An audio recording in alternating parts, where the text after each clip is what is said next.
प्रयागराजच्या महाकुंभमध्ये चेंगराचेंगरी 10 पेक्षा अधिक जणांचा मृत्यू झाल्याची माहिती। पंतप्रधान मोदींचा मुख्यमंत्री योगींशी संवाद। तात्काळ मदत करण्याचे मोदींचे निर्देश। बीड हत्या प्रकरणात जर कुणाचा संबंध नसेल तर कारवाईचा प्रश्नच नाही। धनंजय मुंडे दोषी असतील तरच राजीनामा घेण्याची अजित पवारांची भूमिका। धनंजय मुंडेंच्या राजीनाम्याबाबत अजित पवारांनीच निर्णय घ्यावा। भाजपचा राजीनाम्याशी संबंध काय?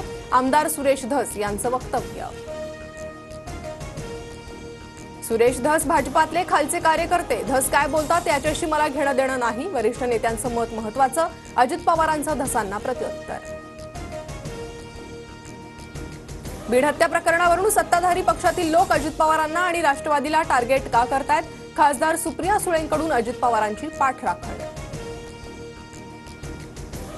पुणे विभागातील म्हाडाच्या 3662 घरांसाठी आज सोडत मंत्रालयातून ऑनलाईन पद्धतीने कार्यक्रमाचं आयोजन।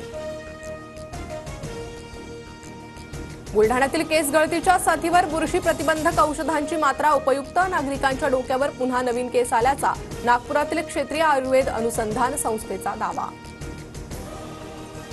राज्यातील साखर उत्पादन 50 लाख टनांवर। गाळप साखर उत्पादन आणि उतार्यात कोल्हापूर अव्वल।